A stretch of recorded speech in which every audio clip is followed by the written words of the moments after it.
Three.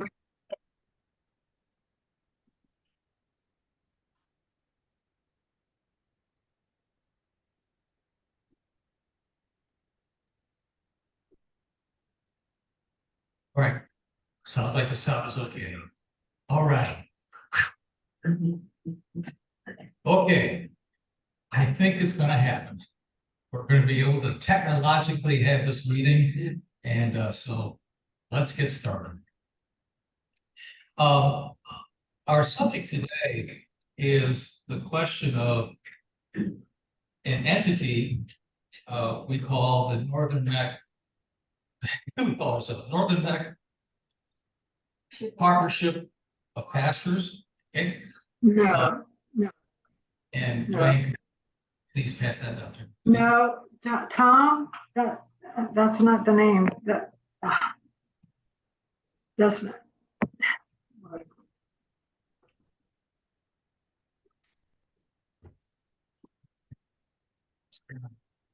She'll be back. We called it Presbyterian pastor. Yeah, Northern Neck Presbyterian Pastor is. It's such a catchy. No, We don't know exactly. no.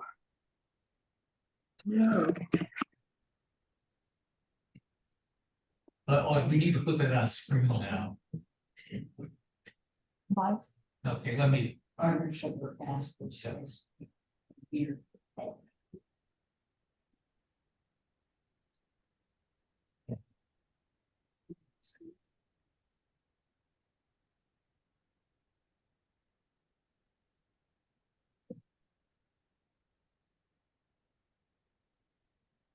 You have refreshing, you want something to drink, or then one, turn the basin. Okay, Judy, I've got it on screen. If we need to scroll it. Let's see. Okay, Okay, now I'm confused. here, see, you can scroll it this way. Okay. Yeah, what you got?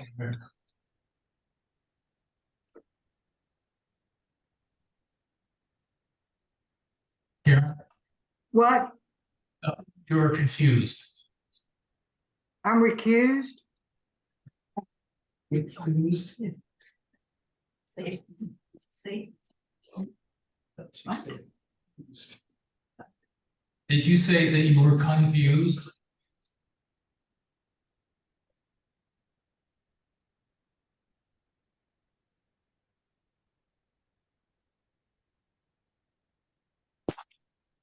Yes. The document that we're going to talk about today is the one that I passed out here to everybody in the meeting, but it's also on screen for you all to see. And I would hope that everybody who is on the Zoom meeting has already seen this document. You've already had it emailed to you, but we're going to keep it up here on the screen for reference purposes for our discussion. The origin of this whole thing comes from the increasing difficulty that our churches in this area are having in securing pastoral leadership. It can be a gap of sometimes a year, 2 years before a pastor is found, and sometimes the covenant relationships don't work out very well at all. And often people don't want to come to this area because it's such a long drive from Richmond. There's been a lot of negatives circulating in the last several years now, to the point that we're all very aware of the difficulties of getting even supply pastors. And yet it occurred to Jim and Judy and I at one point that we have certain retired folks in the area who are quite available to help out with different things.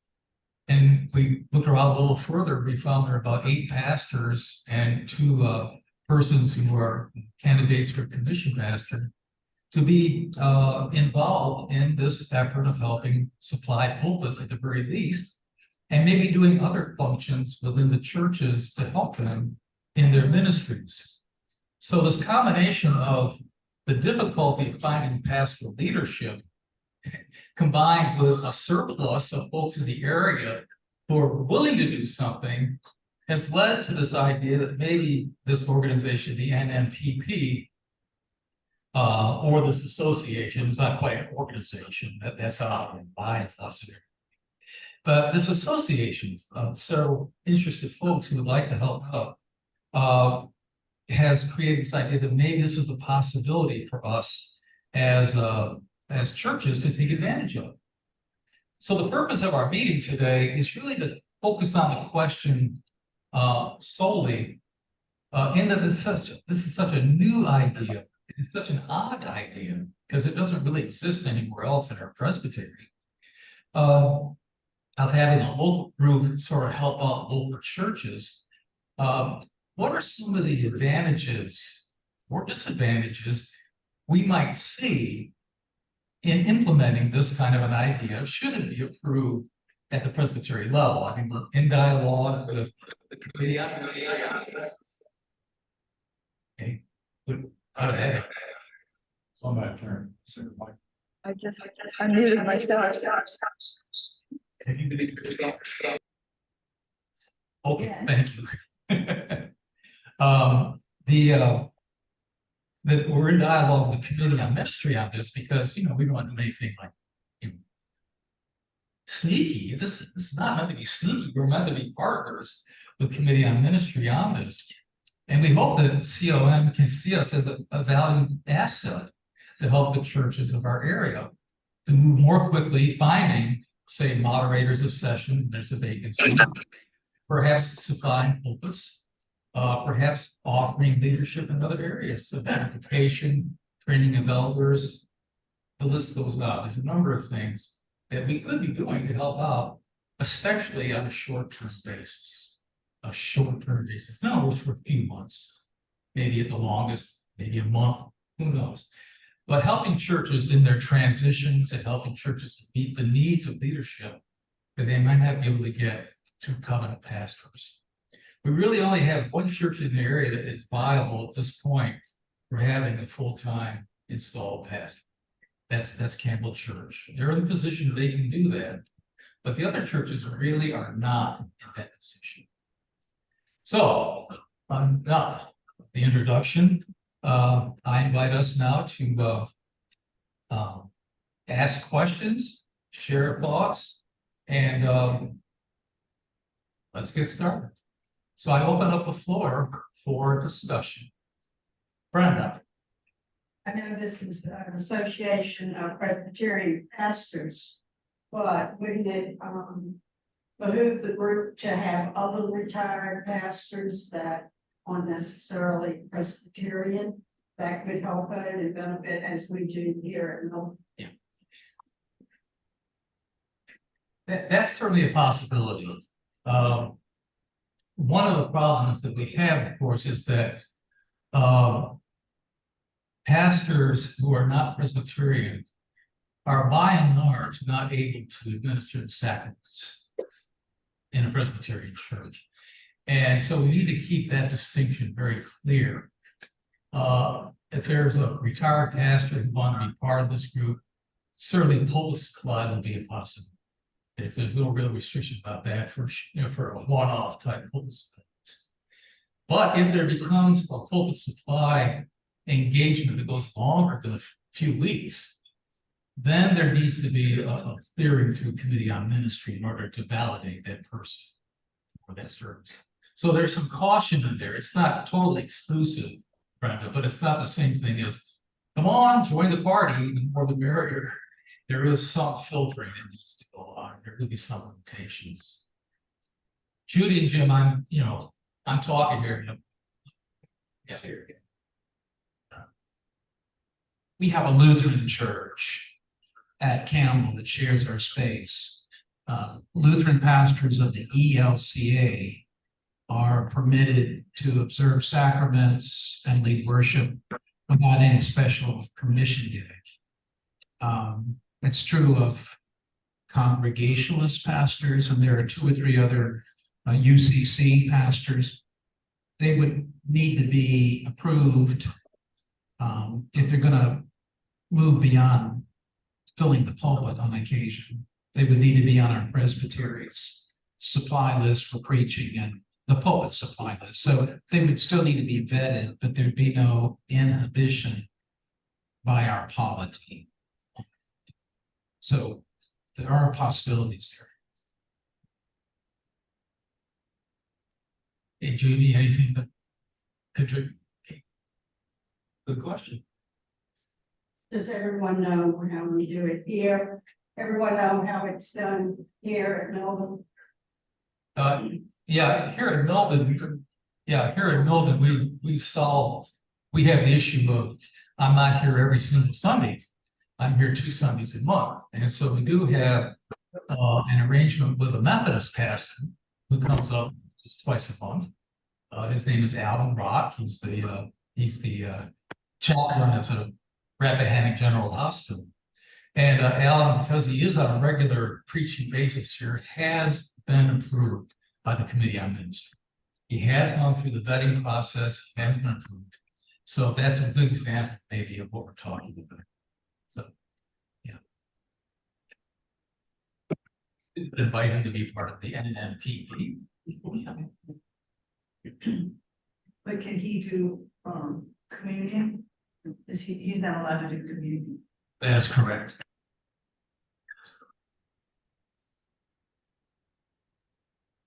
This is a good question. Just let your imaginations work here.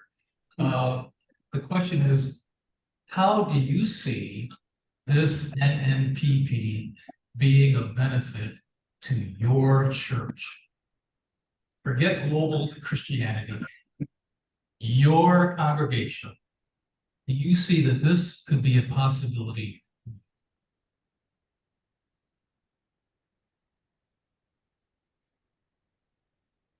Was gonna mention that Frank Gasparini was at our church Sunday.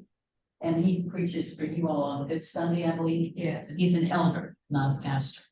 That's correct. So when you say partnership with pastors, is he under that umbrella? He is in terms of being a preacher. He has been validated by the Presbytery and put on the Presbytery's preaching list. So yeah, he counts. He counts. But to ask him, but he is not a commissioned pastor, to ask him to do the sacrament. Okay, Karen has a question. Okay. And what would Karen's question be if? No, I just made a comment. The letter on your screen can't be moved to view it. So it really doesn't serve any purpose because we can't read it. Oh, I can read it. So you can move it up and down and read it? yeah, Then it's just me, never mind. You can't, I have to. that's right. Yeah, Judy's. Yeah, nobody, you can move it and read it, but nobody else can. So Right. it really does serve no purpose if it's just there. So if everybody's read it, it can be taken down, I guess. I don't know how to X out of it. That's okay. Just move on with the meeting. That's irrelevant. Yeah, you can't exit out, but we can. Whatever. Let me ask the question, John Lee. Would it be helpful? Is it necessary for us to show you on the Zoom call? Do you need to see that document, or can we simply take? Judy, you want to see what the feedback is? Whatever, just move on. People online, would you like the document to be taken down? Is it distracting? You'll have to show me in the chat, I guess. One not necessary.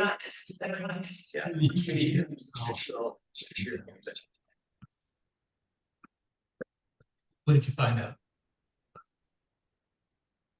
Got 3 not necessaries.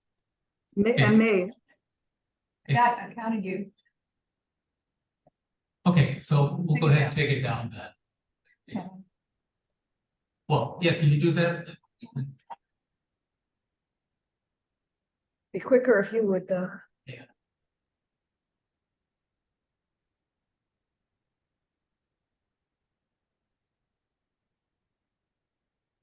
Let's see.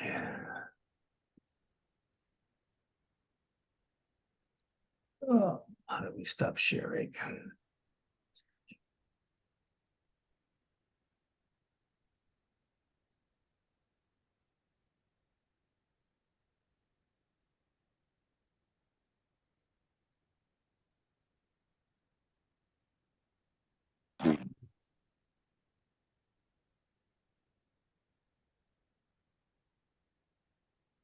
Oh, well. Oh, well. Can you just minimize it, clean top? Uh,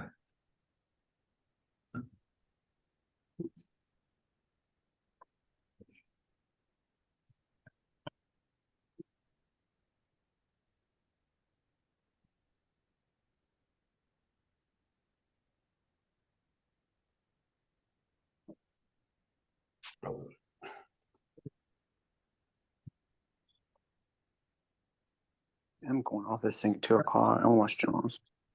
Karen, we're gonna leave that up there. That's fine, that's fine. Yeah, I can't quite find the right one, so. All right, so let's move on though. This is precious time, folks. Kathleen. Yes, You had mentioned earlier that people were not really looking to go more than, say, a month, maybe 2 or 3 of the months, right? Well, under the concept section, when you're talking about services such as preaching and worship leadership, a lot of these churches go a really long time with their minister. So if you're not gonna, fill the pulpit until they get a minister. That's not the purpose of this, right? My question. Okay, yeah, okay, one question at a time. Let's focus on that. How long-term is our, say, filling the pulpit commitment? How long will that be? Jim? I think there are two ways to look at this.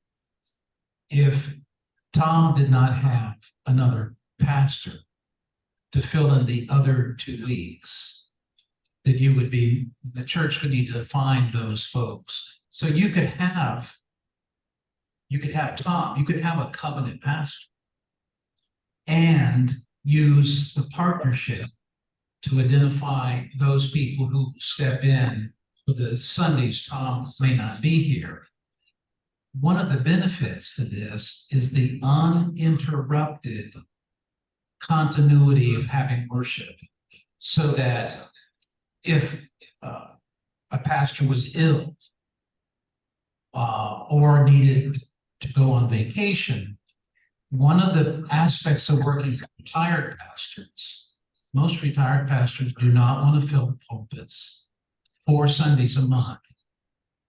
The reason their availability is that the part-time fits their life.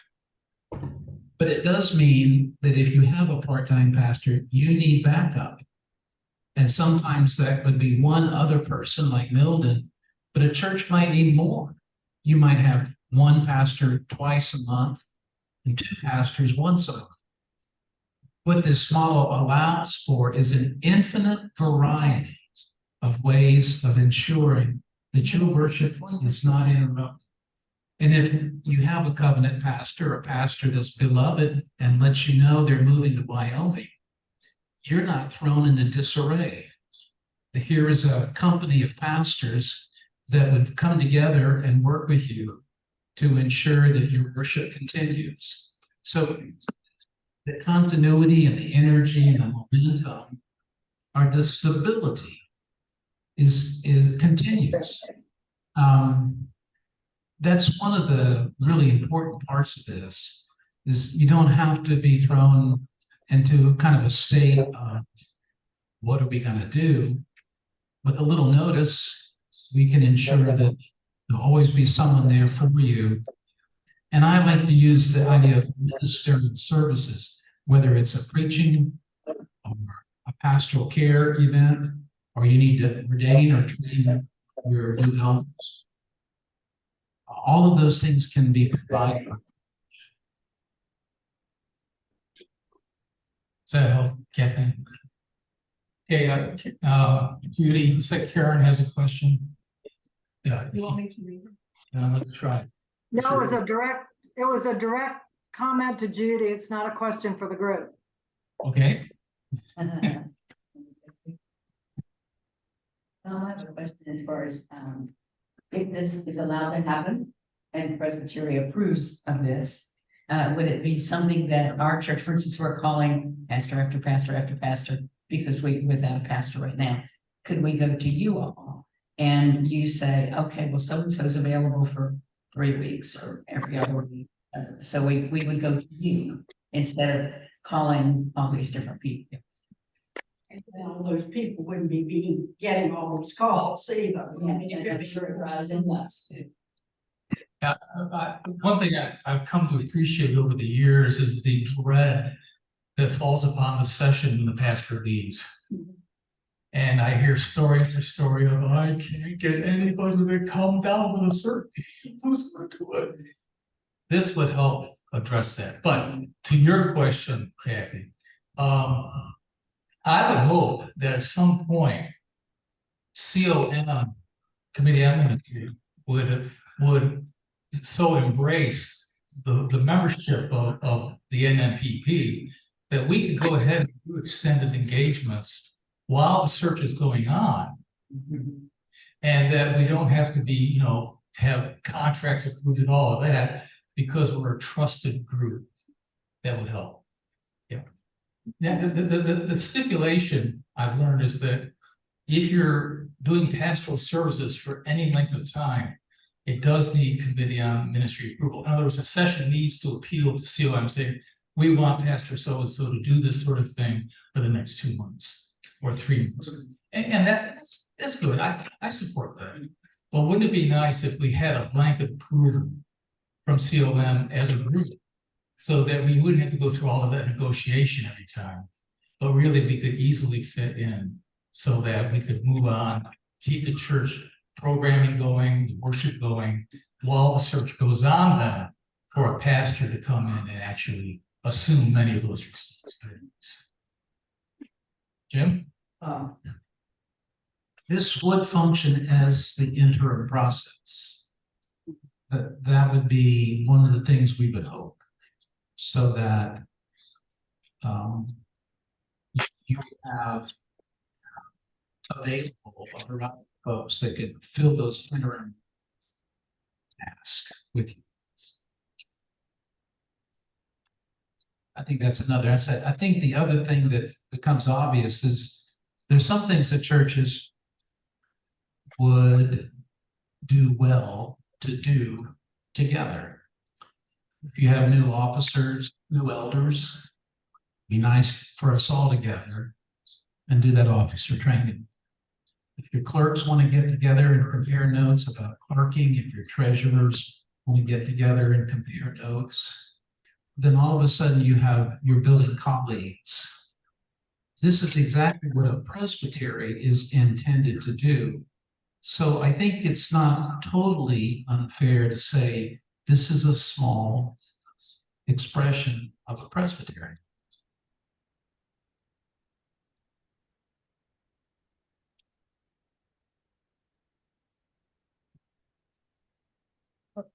Yeah.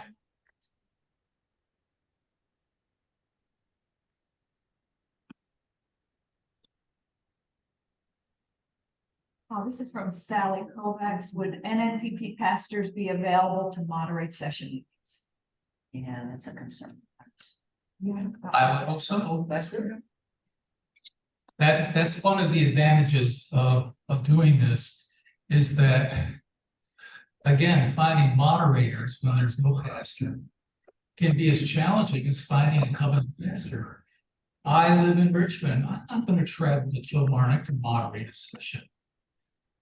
If we have a pool of folks locally who are perfectly willing to do that, they're already members of Presbytery, we're trusted, we can, a session could simply say, we would like so-and-so to moderate our session, and if so-and-so is unavailable, this other person, and COM then would have a record of who you're asking for, and go ahead and formally grant it. This helps to save committee on ministry the time to go to their designated person and start doing the hunt for a moderator. It can, again, speed up the process so much more quickly. He's my amen child. In reality, we don't need presbyteries' permission to behave in this way. We can collaborate with one another. There are 1 or 2 items in the document that require the presbyteries. It's, I guess, permission giving is the best term. I don't know if you want to jump into that piece now, because it is one of the things we need to ask you to respond to and act upon. But I mean, yes. Let's continue with the questions and answers, because again, the whole purpose of this discussion is to start thinking in terms of what if there were an NNPP, how could it be helpful for us? So we covered moderating session, open supply, and what you got? I wonder if the NNPP would be in a position to guide the service fees for the pastors. Whether it is coming as moderator in the session meeting, that would be a service fee, or preaching on Sunday morning, a service fee, a death of the church family, that would be an established fee. It doesn't need to be specific. For instance, to preach on Sunday morning, it doesn't have to be declared $200. But this group can say that we recommend $150 to $400, and now the burden is not placed on the visiting pastor to determine his or her own salary. That can be embarrassing in this kind of work that we do. If it's in the corporate world where I live, there is no embarrassment about that. But in charitable organizations, that is a problem. But I would, and then establish and agree that this pastor would also receive mileage. So now that pastor that has to travel 45 miles from Richmond knows they're going to get 20 cents a mile plus this fee that a Presbyterian group has organized and suggested for each of the services that the Presbyterian Church potentially would need to provide.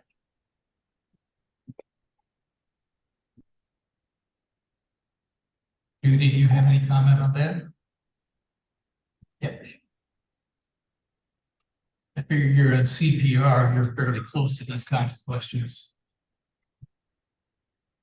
The short answer would be yes, we could do that. And I think of the NNPP sort of like an a la carte menu versus a prefix menu, so that individual sessions can negotiate with persons that they call to serve them what the fee will be. What I hear you saying is, would the NNPP issue a statement on what a range of fees would be? Yes, guideline. Could do that, sure. And Presbytery does have recommendations on preaching and moderating session already in place, and I'm sure we should probably reflect those. We're not going to try to be, we'll have the same pricing there, but there are other services that could be certainly come out of that, because we're willing to do so much more.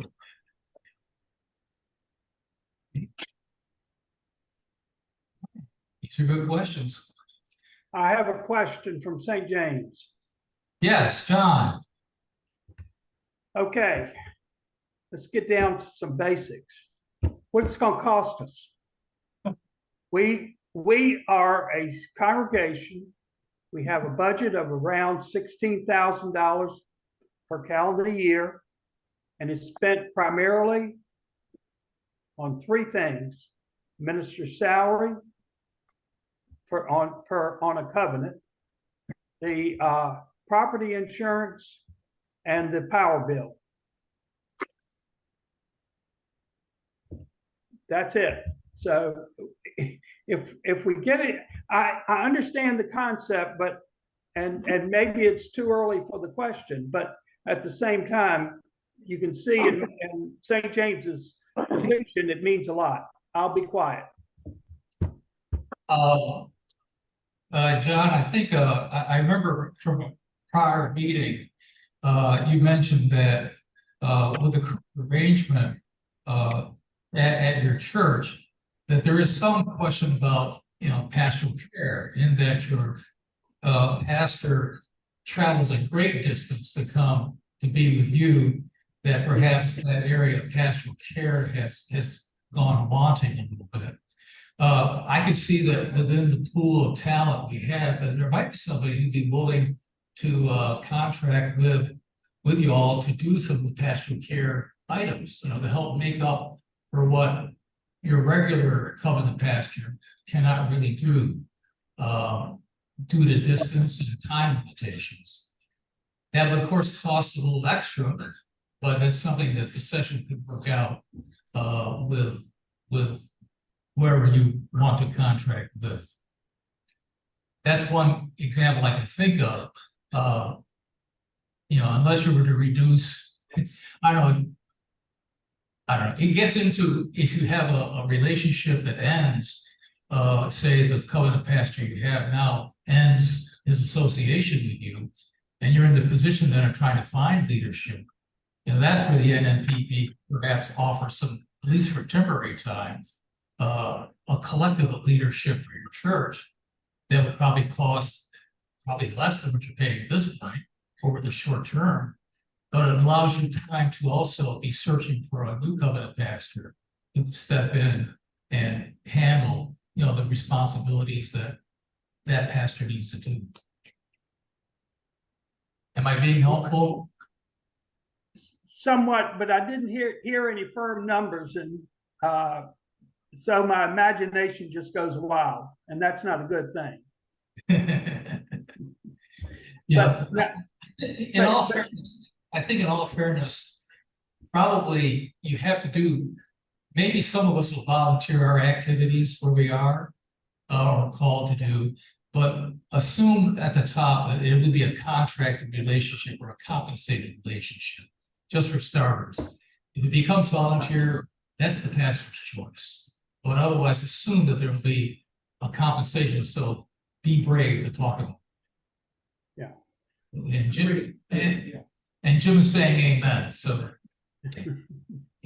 but I do appreciate the service of fill-in pastors, or if our covenant relationship ends for whatever good reason, I don't have to call the list of available pastors on the presbytery list, which is a lot of calls for nothing, because very rarely are they really available, has been my experience. Yep. And List of your group, there's basically the three of you, Frank Gasparini, who lives in the Northern Neck.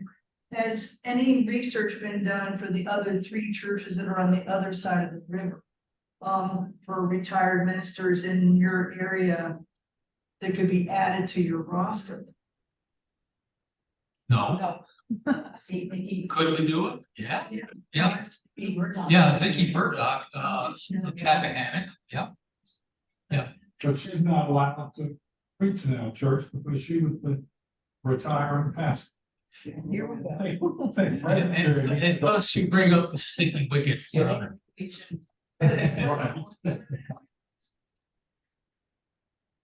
Yeah, Brett Reed, St. James. Yeah, sure. Well, that would be incredibly helpful, because, reason that we are frustrated trying to get people to come from Richmond to us, we're gonna have the same frustration of getting from where we are over to say Brett Reed or St. James, because that's almost an hour trip on our part. Yeah. It's almost easier for them to draw somebody from Richmond than it is for us to go. So it'd be lovely if there were retired pastors in that area who could also be.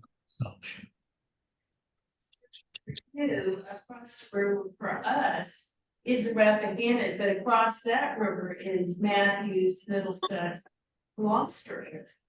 So, I mean, that's another, maybe, I don't know, rivers to search out. We're getting into dangerous territory. We're crossing into another presbytery. Yeah.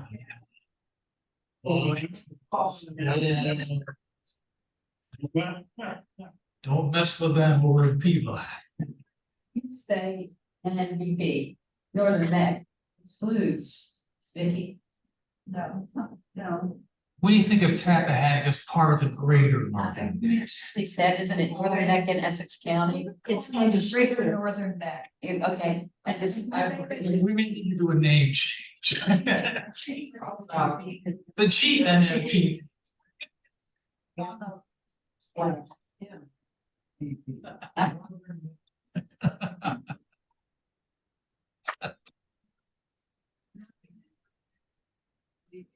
The presbytery is divided into the areas. So our three churches and your three churches are part of that, from what Flo told us, that's our geographic area of the presbytery. Yeah, in terms of the way we're divided up right now, yes, we're all part of the same group. Yeah. But mostly what's driving this and is geography. You know, we're just in a practical distance situation that, say, the churches that are surrounding Richmond do not. They have access and fairly easy drive time. We're just simply isolated, as we all know. We're not rural here, we're remote. I think it's sad when you think historically of our churches who had merged for years on, was the first Sunday of October, do you remember? Oh, yeah. We'd be in different churches and it would be filled with people. So our times different. Yeah, but you do have a shared history of a group of area Presbyterian churches worshiping together. That's true. Judy. One hour, you might want to address this. Yes, yeah, we wanted to conclude our meeting by 2 o'clock. So if anybody online has any question you want to ask, you know, please get together now. Brenda, you have a question? You said this group costs in our church. And I would think that if some person that's in this group could be in charge of having the list of the names and the telephone numbers, and all the churches know that's who I call. And the other thing, I wondered whether or not we can have a little bit of a treasury for those of us that may be better off than some other people, and have a little bit of money that, say, John could use if he got desperate or whatever. One way that we can truly help each other, at least financially, not taking over any of that, but as a help. Very interesting. Hadn't even thought about a shared kind of assistance among our churches. That's a nice idea. What is the feedback so far? What is the feedback? Because I see your letters dated June 1st, and I wondered if you've had any feedback. We've had feedback. Jim, you want to take that one? No, Mike, Okay. I am very, very anxious that these we need to address this, so it takes time. Okay. All right, so let's let that be our final question for now. Unless Judy has one from the source. Okay.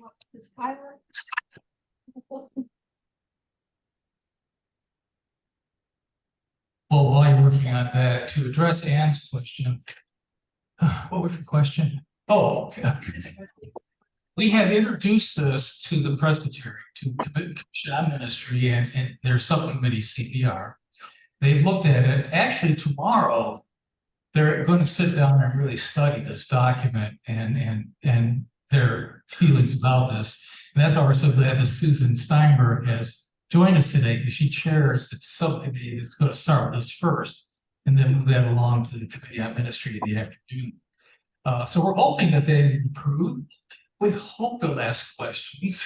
We hope that there can be the beginning of a working relationship, because in the end, we're all trying to support each other and try to adjust to a need that was not here 5 years ago. Okay, we're dealing with something brand new, and so we're trying to respond to a need and we discovered we have a resource, why not put them together? That seems to be such a possibility. All right, yes. May I just say quickly, pastors and clerks received a little document that we drew up of the participants. Pastors and clerks should have received a document that we drew up that lists the participants in the NNPP with the skills they have, the services they're willing to offer. And I think I put contact information in there, I can't remember. But if anyone would like that document, if you haven't seen it, let me know. All right, yeah, we do have one action item we're asking of you today. And Jim, would you like to introduce that? If I become overly animated, just still. Okay, in this document on the pastor partnership, there is an ask that we have of the presbytery. And it has to do with allowing pastors to return and provide ministerial services from the churches from which they retired. Now, the policy that does not allow that is a policy of the Board of Pensions of our denomination. It's not a policy in our book of order. Our presbytery does indeed have guidelines that limit the services of a pastor after they retire from a church. So in the ask, in the document, we are asking the presbytery to advocate on behalf of this document before the Board of Pensions to allow an exception to that rule. And our argument is quite honestly the difficulty in finding pastors, when in fact we have pastors living in the communities right next door. But the policy says that they may not serve in the congregations from which they have retired. This is nuanced in many ways. For example, Tom has been away from St. Andrews for 7 years. And at some point, there should be a sundown on that, as we would imagine it. We've had this conversation with members of our presbytery staff to inquire what their sense of the timing is on this. And their response was, this is the rule. So Judy has been away from St. Andrews for 6 years. Vicky's been away from Tappahannock for 2 years. What is the rule on the length of time a person must be absent from their church before they can return and provide ministerial services? So the ask is, will the presbytery, the James, advocate before the Board of Pensions to allow an exception to that rule for the NNPP? It's moving its way from the subcommittee. Judy sits on the subcommittee called CPR, Committee on Pastor Relations. Church and pastor. Church and pastors. And then it would go to the Commission on Ministry of our presbytery. So that's the pathway that we've outlined for this. And it can get complex because we have explored, Campbell and some of the elders there have explored, and I've had conversations with the Board of Pensions about the purpose and of that particular policy. It's informed by an IRS ruling that happened long ago. We've not been able to locate that, but we think it would be important if we're able to have that conversation, either the presbytery or the board, to suggest that policy is not an absolute policy, but certainly a policy where the presbytery should be allowed to exercise discretion and saying, yes, or no. And so we want the presbytery to get into this conversation. And I guess the last part of the ask is, and Judy and Tom, correct me if I'm out of line here. We'd like for the sessions, for your sessions, to look at the policy, one. We'd love for you to formally endorse it. And we'd love for you to note that endorsement in a communication with the presbytery. We think that that will move us along, because now it's not one church. Campbell has endorsed the NNPP formally as an action of the session. And, you know, we're preparing other communications to go to the presbytery. But I think we would at least, we want to do all we can to have that conversation. And if there are other churches involved, I think the presbytery would be more inclined to hear us out. So we'd love for you to have your session review it, endorse it, and communicate that endorsement to the presbytery. That would be the ask. Say one thing, So- and I think it's gotten, it got almost as a punishment along the line that some ministers have been scolded because they even talked to a parishioner. You know, Vicky and I were very good friends. She's had to stay away from me for 2 years. Is that really part of the Presbyterian? Let's see. I'd like to make a comment, please. I have a document here called Relation of Former Teaching Elders to Congregations. This is Appendix D to the comm procedure, POJ. I'm just going to read 2 sentences. And it's important to understand that the term in POJ policy that we're talking about here is teaching elder, and teaching elder encompasses 2 different categories. It encompasses a duly installed pastor, and also it encompasses a temporary interim pastor. So the term teaching elder is used in the policy. It applies to either situation, either installed pastor or an interim pastor. And the 2 sentences I'm going to read, really, it's a concept that pervades the entire document. This one is key. In the case of a teaching elder who retires in the same community as his/her former church, COM strongly recommends that the former teaching elder and his/her family become active in the work and worship of another congregation.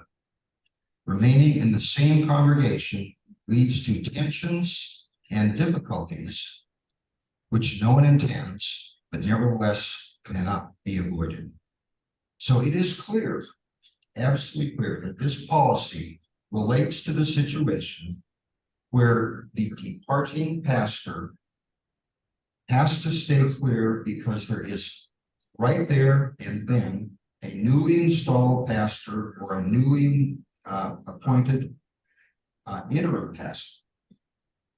The policy does not apply to a church that has neither a newly installed pastor on board or assigned interim pastor. When you have neither, this policy does not apply. I challenge anyone to read it any different. Much discussion awaits us. Thank you, Gary. Gary really has put in his sorting out these issues. So thank you, Gary. We're going to end our meeting at this point. We've been here for just about an hour. And what time is it? 2:05. That's not bad. Gosh. All right. But thank you all for participating today, for questions. Please do follow up on Jim's suggestion, and we'll send a reminder out to you that if your session looks at this policy about the NNPP, all these suggestions, and really likes what you hear, and would like to endorse it, please communicate that to the Committee on Ministry. They just need to hear how we think about it in this year. If you all think it's a bad idea, well, don't endorse it, doggone it. Yeah. Timeline that. I mean, it's Do you not have a suggested timeline, Judy? next month, before the next Okay. Well, election. Judy, we don't have a leader, we don't have a moderator for our session, so we can't send it out. Yeah, I think, let's suggest as soon as possible to send an endorsement, because this is not going to be decided in one day. Well, All right. I have a question, once again, about this. I understand the issue, it's been explained well, but can you tell us who should receive the endorsement? I understand it should come from the session, that's not a problem, but also the wording of that endorsement needs to, I would think, contain certain specific issues that are being endorsed. So that Yeah, we can at least look somewhat intelligent on the subject, and who to send it to. yeah. Okay, John, I think the short answer is send it to the moderator of the Commission on Ministry and care of the Presbytery address. And How do you get her email address? Pardon? How do you get her email address? I would say send a hard copy to the Presbytery of James. Okay. Yeah. Well, okay, we may be able to get that information to you in a follow-up communication, John. Except you don't have email, do you? Yeah, you do have email. Okay. Yeah, we can send out a follow-up communication to clarify. The other part of your question is, you have the document in front of you. We asked your sessions to look at it. You all may think the whole thing is wonderful, and you want to endorse the whole thing. You may see two parts of it you really like, say that, but then communicate, we have questions about this other side. I mean, this is the feedback that Committee on Ministry needs. It's not an up or down thing. We're creating something. And if you all see collectively a couple of hitches in this, Committee on Ministry needs to know that. It's all a dialogue. Can you send this to us via email, because we couldn't read the whole thing on the display? Yeah, we'll do that. We'll do that, John. Yeah. Okay. Yeah. We will do that. Yeah, Judy's gonna send. If your committee, your NNPP wants to be copied, I think you need to let the sessions know who to copy. So we can also hear. Yes, you can also hear you're not blindsided. You're part of the discussion. All right. I would like us to close with a word of prayer. Judy, would you be willing to pray for us as we depart? Thank you again, everybody, for coming. And for those who came in person, we have snacks. Judy. Let's be in prayer. Gracious God, we thank you for the privilege of being leaders in the Church of Jesus Christ. We are very aware of the challenges of working with one another, with administering churches in ways that we don't all necessarily agree on. We ask you to send your Spirit to work on our hearts and minds, to help us to figure out ways that please you and benefit your church on the Northern Neck in the year 2023 in ways that are relevant and helpful and timely. We ask you, in short, to bless the work that we are trying to do. In Jesus' name we pray. Amen. Thank you, everyone, for coming. Thank you for hosting. Take care. Thanks for the snacks. Tom, Judy. Do we need email address folks if they don't happen to be I mean, if you'd be willing to provide that, that would be helpful in communicating. But Do you want me to send this, follow-up? Wait a second. Follow-up message, We have email addresses. clerks and pastors? Yeah, I have all the. Or should we send it to? Here? Everybody, yeah. you would like to be in communication, leave us your email Yeah, address. it's not after or clerk, and you're here. I have everybody's email. Yeah. I have, Will you send and I that have here? everybody except Tyler. Yeah, I know that. But he's the only one that I didn't. Send that to this. If, this is just me, if you have other questions, I'm gonna linger. I think, just if you have. Well, we know. I'm a linger. Sally is our clerk, and she's very frustrated. She said, I can't host a session meeting. I'm not on session. You can rightfully share it. The session. Yes, they're not assigned, they're not assigned. Well, it looks like that's gonna take over.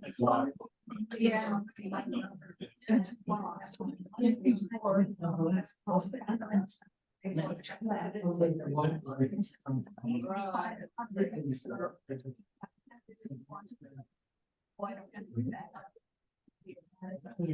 And that's where it is.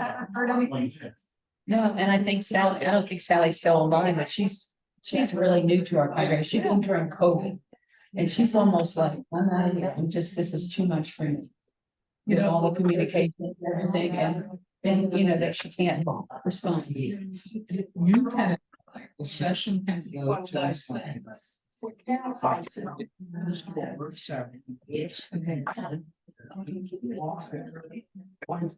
Just sort of a document right there. Yeah. Any action of your session is taken. And that's just, you're not limited. They're intended. Right. In the meantime. But we're having a retreat and scattered next to that Sunday. And Reverend Phil Barbie has been invited to be there to give us some inspiration on what we need to do.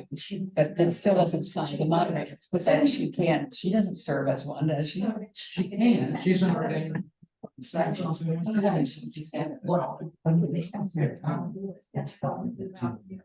did it? Who was in charge? Oh, Phil Barbie was in charge of the executive. Look. She was. Oh, you did it, that's right. The thing is. An action. Now, the question is, you session together, to extend the invitation, so you need to invite. This is what I would have to say. Then in that session meeting, saying. Inviting.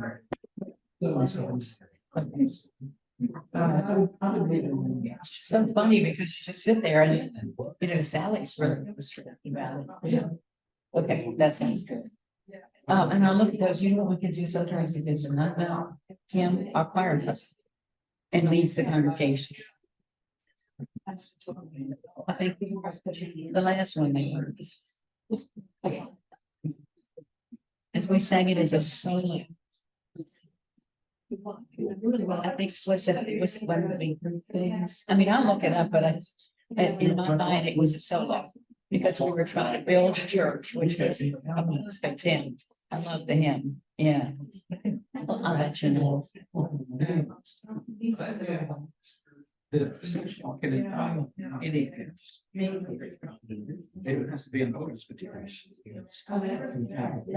Our friend Steve Crawford is one of the people, and he told Baptist guy, and we told we're not Baptist. I understand.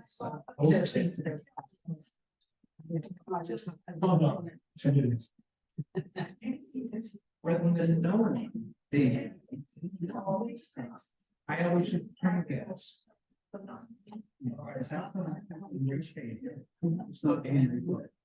He's also, I am too. He's on some theological. Maybe or whatever. Stephen. If you have someone that you want to, they will send them. Absolutely. Okay. Yeah.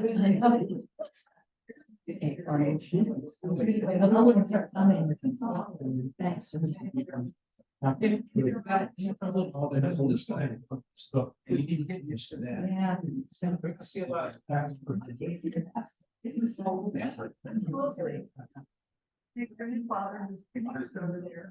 There was no James Clark.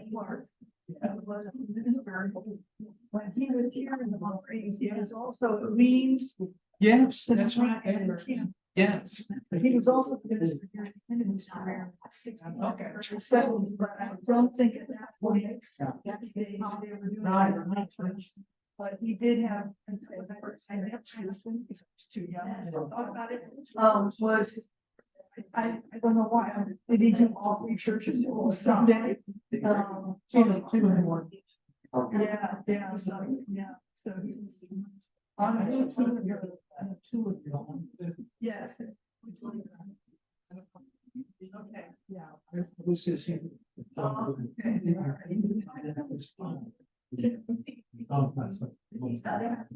grew up with going back. Father and grandfather. Right. We have a lot of.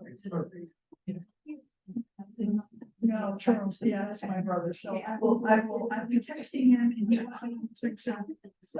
You'd be surprised. It's not happening.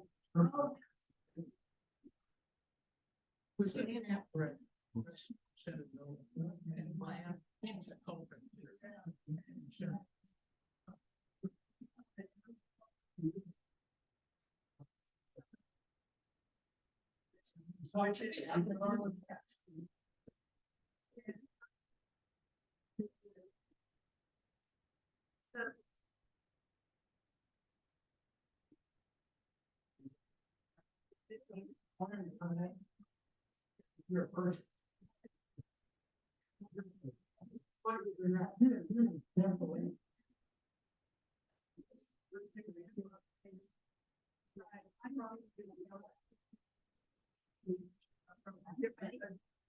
Something's in the running.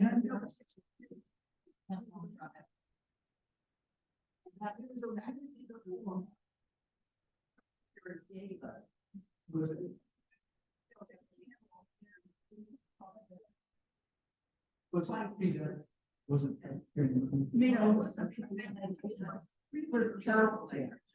like, it was a big first. Yeah. You still have it anyway, so it's how many.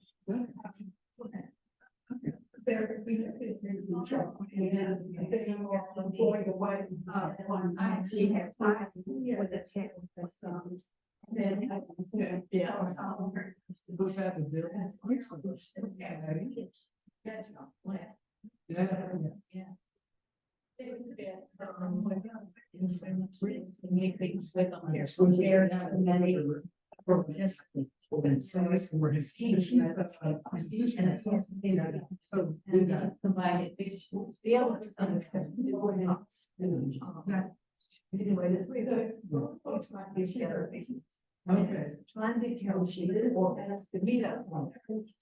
You gotta go with that. Yeah, so anyway. So. Yeah.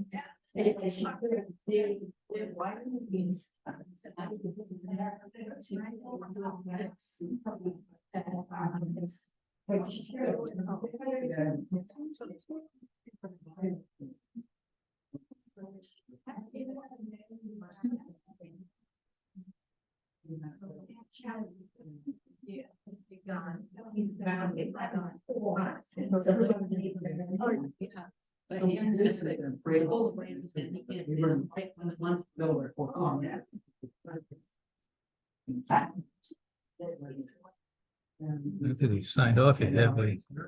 We eventually made a decision to. anything else.